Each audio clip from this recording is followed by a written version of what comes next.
इनकी गाथा छोड़ चले हम झांसी की मैदानों में, जहां खड़ी थी लक्ष्मीबाई वीर बनी मर्दानों में। लेकिन इन्हीं पंक्तियों के बीच में बिहार को लेकर भी कुछ पंक्तियां सुभद्रा कुमारी चौहान ने लिखी थी कि बूढ़े भारत में भी आई फिर से नई जवानी थी। और ये जवानी थी 1857 के क्रांति में 80 साल के बुजुर्ग बाबू वीर कुंवर सिंह की भुजाओं में जागे जोश के कारण। नमस्कार, मेरा नाम अनूप नारायण सिंह है। आप सच टॉक्स को देख रहे हैं और आज के इस वीडियो में हम आपको बताएंगे कि 2025 के बिहार विधानसभा चुनाव के पहले बिहार के राजपूत राजनीति में बाबू वीर कुंवर सिंह और अब महाराणा प्रताप क्यों राजपूत नेताओं को याद आने लगे हैं। बिहार में राजपूत वोट बैंक भले ही जातीय जनगणना के हिसाब से 3.5 हो, पर बिहार की राजनीति में राजपूत स्वर्ण जातियों में सबसे ज्यादा वर्चस्व वाले माने जाते हैं।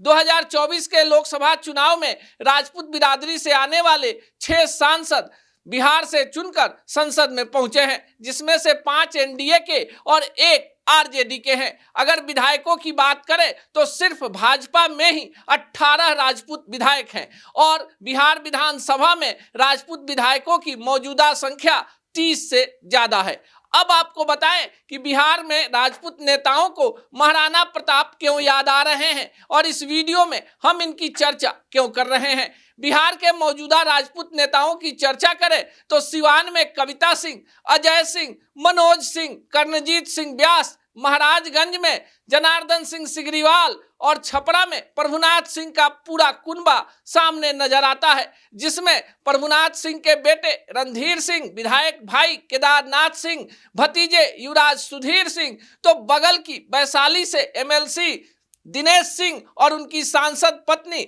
वीना देवी, मोतिहारी में राधा मोहन सिंह, तो बगल में रामा सिंह को भी आप बड़े राजपूत नेता के रूप में देख सकते हैं। शिवहर में बेटे चेतन आनंद विधायक हैं तो मां लवली आनंद सांसद, पिता आनंद मोहन राजपूत राजनीति की धुरी हैं। अब बात पवन सिंह की भी कर लेंगे, आरके सिंह की भी और औरंगाबाद के उस बाबू साहब की भी, जिनके कारण इस बार 4 सीटें फंस गई। नाम सुशील सिंह।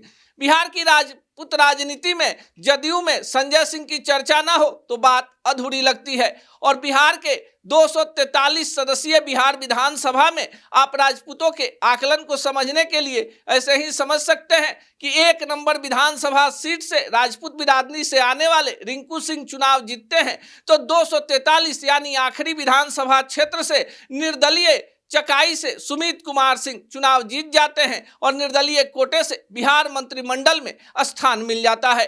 23 अप्रैल को बिहार में बाबू वीर कुंवर सिंह इस बार नेताओं को याद आ गए।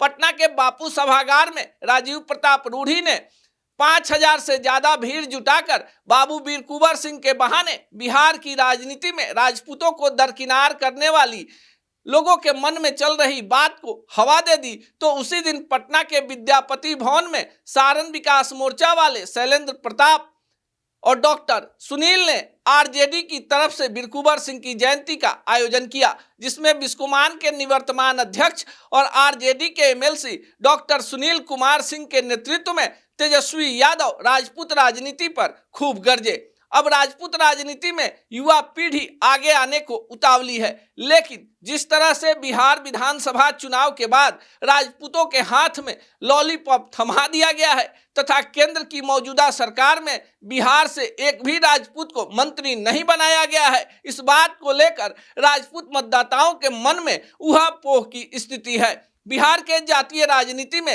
राजपूत राजनीति थोड़ी सी अलग है। क्षेत्रीय छत्रपों का बड़ा वर्चस्व रहता है और यही कारण है कि रुपौली से शंकर सिंह जैसे व्यक्ति निर्दलीय चुनाव जीत जाते हैं और सुमित सिंह अपने पारिवारिक विरासत को बचाने में सफल होते हैं।